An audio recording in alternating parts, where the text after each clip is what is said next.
En fin, y tienes el peso enorme que tienen algunos jesuitas, como el padre Bergman, que empiezan a organizar a toda esta gente. Y el pleito está, ya saben cuándo, cuando Calles se da cuenta que la jerarquía católica está en tratos con petroleros norteamericanos que están ligados a los caballeros de Colón, ¿sí? Y que no quieren, y que están siendo financiados por los caballeros de Colón.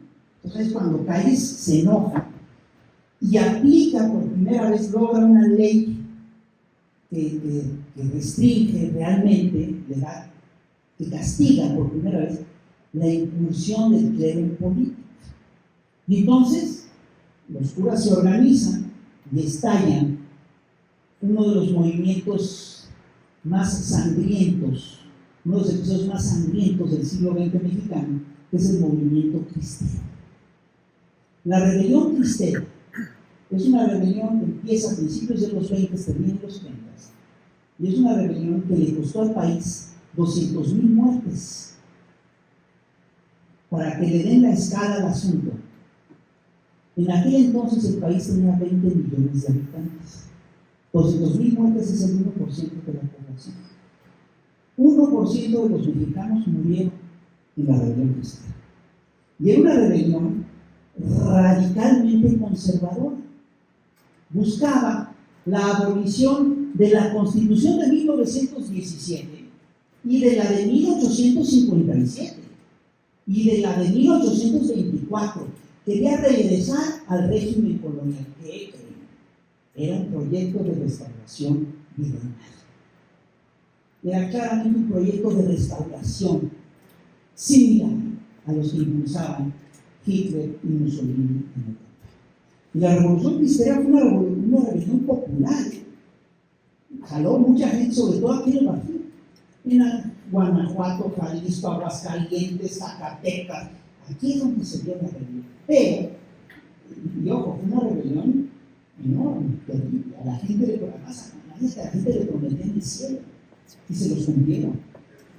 Porque se mueren muchos de los dirigentes cristeros, pero yo tenemos 27 santos cristeros. ¿Sí o no?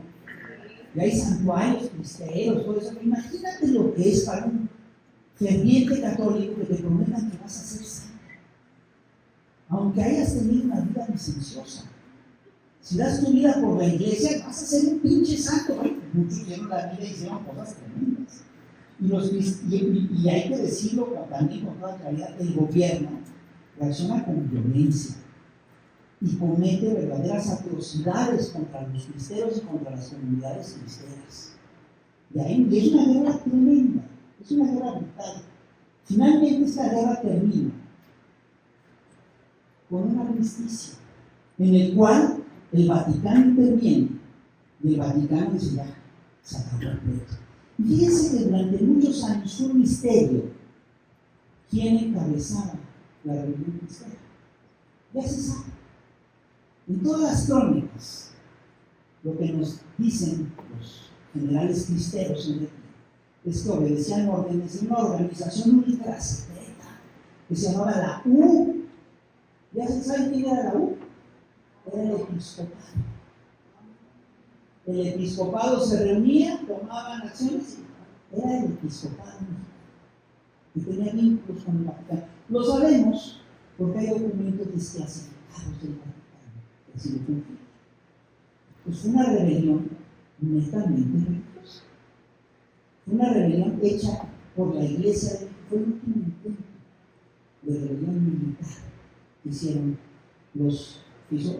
la Iglesia, la derecha católica. Pero derrotados y todos, no se iban a quedar con los brazos cruzados. Y hubo un proceso presidencial a finales de la década de los 20 en el que el país se divide en dos bloques. El partido que está haciendo Calles, que es el Partido Nacional Revolucionario, y se sale un tipo disidente, que era el secretario de Educación de Obregón, que se llamaba José Vasconcelos. Y José Vasconcelos se lanza como candidato independiente. ¿Y quién cree que lo apoya? Pues toda la cristiana se va con Vasconcelos. Y Vasconcelos, fíjate qué chistoso, porque empieza siendo un demócrata que luchaba con Madero. De repente se da cuenta que su base de apoyo es la derecha, esa derecha además muy religiosa. Y da un viaje a la derecha, termina dando un viaje a la derecha y termina siendo fascista. Vasconcelos publica una revista que se llama Timón, que es una revista abiertamente fascista. Y entonces Vasconcelos encuentra apoyo, entre otras cosas, en la universidad. Pues él era rector de la universidad. Y hay toda una serie de maestros y de alumnos que se agitan alrededor de Vasconcelos. Y arman un movimiento estudiantil de derechas. Y Vasconcelos se sale de la universidad y deja como su sustituto a un profesor brillante que se llama Manuel Gómez Morín. Vasconcelos deja a Manuel Gómez Morín. Entonces ya tienes ahí varios términos de la derecha ahí establecidos, que son el movimiento cristero, el movimiento estudiantil de derechas, una caricatura sobre el tema. Y obviamente lo que busca el gobierno dice, no, pues aquí parte del problema, el gobierno dice, no, hay que acelerar el proceso, de quitarle a la iglesia el monopolio de la educación, porque en 1920 educaba un cura.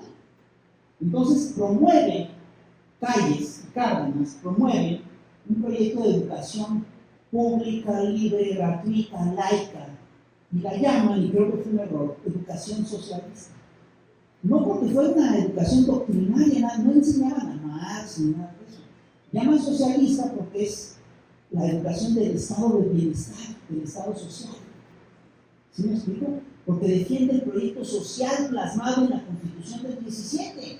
Entonces obviamente lo agarra a la derecha y dice, nos van a hacer comunistas a todos nuestros hijos y les van a educar sexualmente y los van a obligar a tener relaciones sexuales en el aula.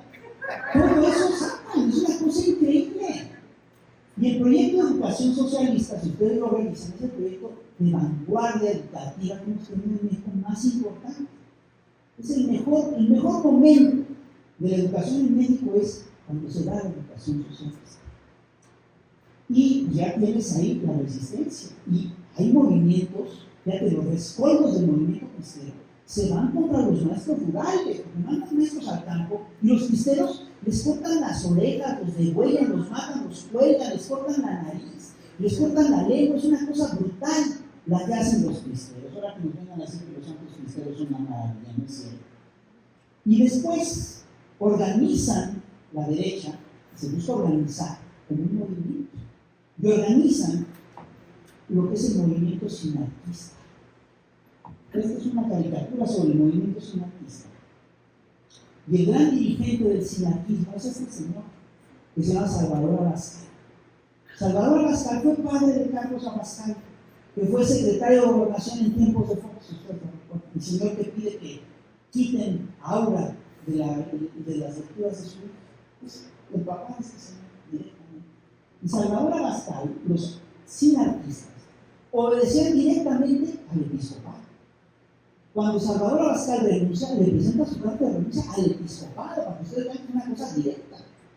Y Salvador Abascal, el sinarquismo, organiza un movimiento de masas, campesino y popular de masas, parecido al fascismo, como traer una derrota militar con la cristiana. No hacen un movimiento armado, pero las formaciones son militares. Y tienen eventos como este, que es la toma de León, y de repente pacíficamente toman León los sinarquistas. Y los sinarquistas, fíjense qué divertido, tienen una discusión muy similar a la que tuvo Morena al principio en su fundación, que se debate si se crean como movimientos o se vuelven partidos.